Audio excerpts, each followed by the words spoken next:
So I've been working on a project. This is a project I want you guys all to know about. And this is like a group project type, fantasy type thing. I'm explaining this so well. So you know how they say never ever ever ever ever ever ever ever ever ever ever start a project based on a dream you had once? Yeah, I did that. Cyberfae is a group project type thing. It's also called the Uprising, which basically is a big, huge world-building project which reimagines a future where elves and fae and fairies and all that exist, take over, start living amongst us. There's magic technology, so the technology run by magic, there's magic run by technology, secret underground groups of people working against groups of other people. There's the big upper 1% walling off cities so that the elves can't get in and killing any elves that get in, because I've got to have some kind of dystopia, okay?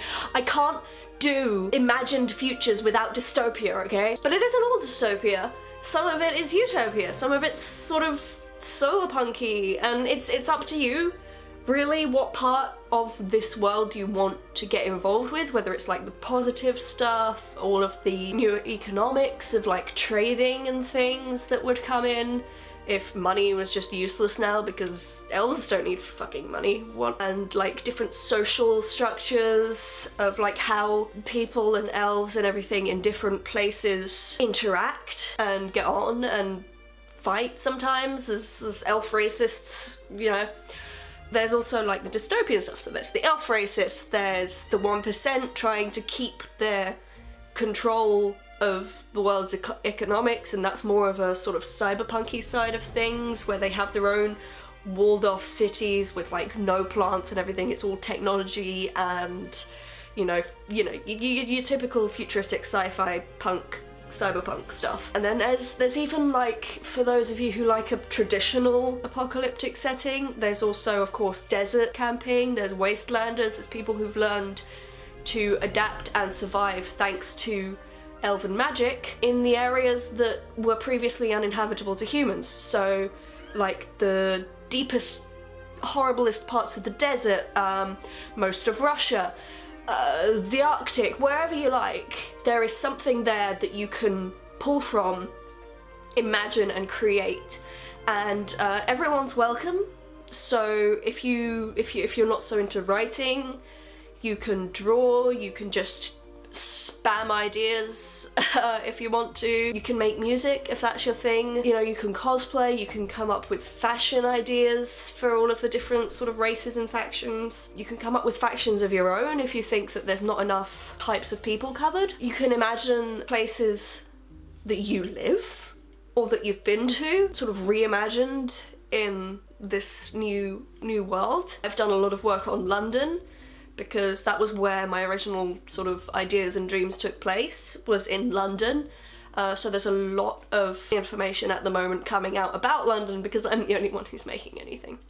But I've also done like little tidbits here and there about New York, because I've been there. I know roughly what a lot of Essex would look and be like, because that's where I live. There's other people, I'm sure, who can come up with something where they are and how that would look and how that would come out.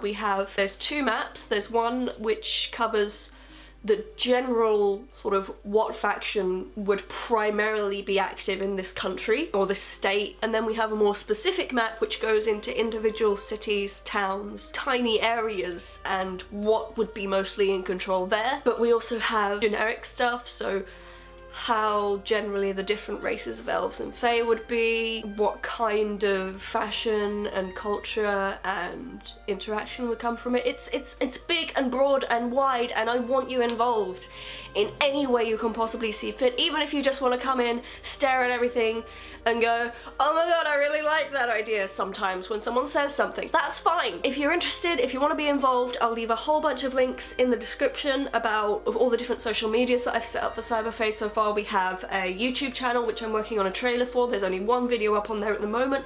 Go check it out. We have a Discord chat, which is where I am most active, sort of keeping control of everything. We have Facebook. We have a private Facebook group for people who are actively contributing. We have a Tumblr for people who just want to look at the pretty pictures and aesthetics and things, or submit their ideas. We have an entire Wikia where everything I possibly come up with, everything anyone comes up with, will go on that Wikia somewhere, whether it's main canon or like an offshoot or a crossover or whatever, that's there. We have AO3, Archive of Our Own, a website for anyone who wants to do writing. I've already started putting up a little bit on the Rebellion, which is one of the factions, so check that out. And everyone is entitled to as much or as little involvement and open involvement as they want to. You can have your own aliases, you can have your own original characters that you go by. If you want to appear on camera, you can do that as yourself or in cosplay, it's up to you. In character, out of character, whatever. It's all up to you. What you do, how much you do, why you do it, and I just want people involved. Let's do this together. Yeah!